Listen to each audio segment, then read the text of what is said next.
ನಮಸ್ತೆ ಫ್ರೆಂಡ್ಸ್, ಇವತ್ತು ನಾನು ಇಸ್ಸಾ ಸರ್ವೆ ಬಗ್ಗೆ ನಾನು ಮಾಹಿತಿಯನ್ನು ಕೊಡ್ತೀನಿ. ಇಸ್ಸಾ ಸರ್ವೆ ಅಂದರೆ ಒಂದು ಸರ್ವೆ ನಂಬರ್ನಲ್ಲಿರ್ತಕ್ಕಂಥ ಒಂದು ಉಪಭಾಗ ಅಂದರೆ ಸಬ್ ಡಿವಿಷನ್ ಅಂದರೆ ಈ ಉಪಭಾಗವನ್ನು ಅಳತೆ ಮಾಡಿ ನಕ್ಷೆ ತಯಾರಿಸಿ ಕಂದಾಯವನ್ನು ಬೇರೆ ಬೇರೆ ದಾಖಲು ಮಾಡಿ ಒಂದು ಸೂಚಕ ಸಂಖ್ಯೆಯನ್ನು ಕೊಟ್ಟು ಅಂದರೆ ಸರ್ವೆ ನಂಬರ್ 32 ಬಾರ್ 1 2 3 ಜನ ಅಳತಂದಿದ್ರೆ 3 ಜನಕ್ಕೆ ಸಬ್ ಡಿವಿಷನ್ ಮಾಡಿದಾಗ 1 2 3 ಅಂತೇಳಿ ಭಾಗ ಮಾಡ್ತೀವಿ.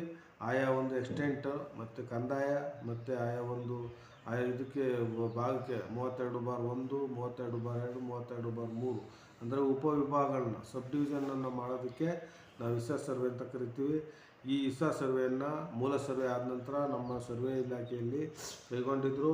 ಮತ್ತು ಆ ಇಸ್ಸಾ ಸರ್ವೆ ಒರಿಜಿನಲ್ ಸರ್ವೆ ಕಾಲದಲ್ಲಿ ಹಿಡುವಳಿದಾರರ ಅನುಭವದಲ್ಲಿ ಜಿಲ್ಲಾವಾರು ಕನಿಷ್ಠ ಮತ್ತು ಗರಿಷ್ಠ ಎಕರೆಗಳನ್ನು ಅನುಸರಿಸಿ ಅಳತೆ ಮಾಡಿ ಸರ್ವೆ ನಂಬರ್ ವಿಂಗಡಿಸಿ ನಕಾಶೆ ತಯಾರನ್ನು ಮಾಡಿದ್ದಾರೆ. ಹಿಡುವಳಿದಾರರ ಹಕ್ಕುಬಾಧ್ಯತೆಗಳು, ಕಂದಾಯ ವಸೂಲಿ ಮತ್ತು ಆಡಳಿತ ನಡೆಸಲು ಅನುಕೂಲವಾಗುವಂತೆ ಇಸ್ಸಾ ಸರ್ವೆಯನ್ನು ಮಾಡಿರ್ತಾರೆ. ಇಸ್ಸಾ ಸರ್ವೆ ಹಂತಗಳು, ಇಸ್ಸಾ ಸರ್ವೆ ಸ್ಟೇಜಸ್ ಆಫ್ ಇಸ್ಸಾ ಸರ್ವೆ ಅಂದರೆ 4 ಹಂತಗಳಾಗಿ ವಿಂಗಡಿಸಿದೆ. ಮೊದಲನೇ ಹಂತ ಏನಪ್ಪ ಅಂದರೆ ಪ್ರಿಲಿಮಿನರಿ ರೆಕಾರ್ಡ್ ಮಾಡ್ತಕ್ಕಂಥದ್ದು, ಅಂದರೆ ರೆವಿನ್ಯೂ ಅಧಿಕಾರಿಗಳಿಂದ ತಪಾಸಣೆ, ತನಿಖೆ, ತಕರಾರುಗಳ ವಿಚಾರಣೆ ಮತ್ತು ತೀರ್ಮಾನ ಮಾಡ್ತಕ್ಕಂಥದ್ದು.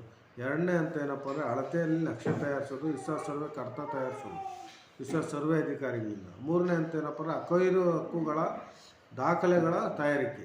ಮತ್ತು ನಾಲ್ಕನೇ ಹಂತ ಇಸ್ಸಾ ಸರ್ವೆ ಆದಂತೆ ಹಕ್ಕು ದಾಖಲೆಗಳನ್ನು ಬರೆದು ಕಾಪಾಡುವುದು, ಬದಲಾವಣೆಗಳನ್ನು ದಾಖಲು ಮಾಡುವುದು, ಬದಲಾವಣೆ ರಿಜಿಸ್ಟರ್ನಲ್ಲಿ ನಮೂದನೆಗಳನ್ನು ಪರೀಕ್ಷೆ ಮತ್ತು ಪ್ರಮಾಣೀಕರಿಸುವುದು, ಹೊಸ ಇಸ್ಸಾಗಳ ಅಳತೆ ಮತ್ತು ಅಳತೆಯ ಫಲಿತಾಂಶಗಳನ್ನು ಹಕ್ಕು ದಾಖಲೆಗಳಲ್ಲಿ ಸೇರಿಸುವುದು ಮತ್ತು ಕಾಪಾಡುವುದು. ಇಸ್ಸಾ ಸರ್ವೆ ಮಾಡುವ ವಿಧಾನ. ಇಸ್ಸಾ ಸರ್ವೆ ಮೊದಲನೇ ಹಂತದ ಪ್ರಕಾರ ಪ್ರಿಲಿಮಿನರಿ ರೆಕಾರ್ಡನ್ನು ತಯಾರಿಸಿ ಸರ್ವೆ ಅಧಿಕಾರಿಗಳಿಗೆ ರೆವಿನ್ಯೂ ಇಲಾಖೆಯವರು ಕಳಿಸಿಕೊಡುತ್ತಾರೆ. ಕಳಿಸಿದ ನಂತರ ಸರ್ವೆ ಅಧಿಕಾರಿಗಳು ಸದರಿ ಪ್ರಿಲಿಮಿನರಿ ರೆಕಾರ್ಡ್ಗಳಂತೆ ಅಳತೆ ಮಾಡಲು ನೋಟಿಸ್ ಕೊಡುತ್ತಾರೆ ಮತ್ತು ಪ್ರತಿ ಗ್ರಾಮದ ಸರ್ವೆ ನಂಬರ್ನಲ್ಲಿರ್ತಕ್ಕಂಥ ಇಸ್ಸಾಗಳು ಹಿಡುವಳಿದಾರರ ಅನುಭವದಿಂದ ಅಳತೆ ಮಾಡಿ ಅವುಗಳಿಗೆ ಗೊತ್ತಾದ ಸಂಖ್ಯೆ ಕೊಟ್ಟು ಅಂದರೆ ಇಸ್ಸಾ ನಂಬರ್ ಕೊಟ್ಟು ಅವುಗಳ ವಿಸ್ತೀರ್ಣ, ಆಕಾರ, ಇಸ್ಸಾದಾರರ ಹೆಸರು, ಹಕ್ಕಿನ ಸ್ವಭಾವಗಳನ್ನು ತಿಳಿಸ್ತಕ್ಕಂಥ ದಾಖಲೆಗಳನ್ನು ತಯಾರಿಸುತ್ತಾರೆ. ಇಸ್ಸಾಗಳ ಅಳತೆಗಳನ್ನು ಲಾಂಬೆ ವೃದ್ಧಿಗಳನ್ನು ತೆಗೆದುಕೊಂಡು ಅಳತೆ ಮಾಡಿರುವುದಿಲ್ಲ.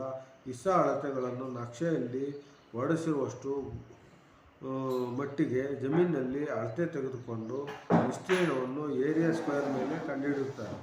ಮತ್ತು ಇಸ್ಸಾ ಸರ್ವೆಯಲ್ಲಿ ಮಾಡ್ತಕ್ಕಂಥ ದಾಖಲೆಗಳು: ಇಸ್ಸಾ ಸರ್ವೆ ಟಿಪ್ಪಣಿ, ಇಸ್ಸಾ ಸರ್ವೆ ಪಕ್ಕ, ಇಸ್ಸಾ ಸರ್ವೆ ಅಟ್ಲಾಸ್, ಅಕೈರು ದಾಖಲೆ, ಇಸ್ಸಾ ಸರ್ವೆ ಆಕಾರ ಬಂದು, ನೋಟಿಸ್ ಫೈಲು, ಮುಚ್ಚಳಿಕೆ ಪತ್ರ ಫೈಲು, ತಕರಾರು ತಖ್ತೆ, ಡಿಮ್ಯಾಂಡ್ ರಿಜಿಸ್ಟ್ರು, ಪ್ರಿಲಿಮಿನರಿ ರಿಜಿಸ್ಟ್ರು, ಇಷ್ಟು ಪ್ರಿಲಿಮಿನರಿ ರಿಜಿಸ್ಟ್ರು ರೆವಿನ್ಯೂ ಇಲಾಖೆಯಲ್ಲಿರುತ್ತೆ.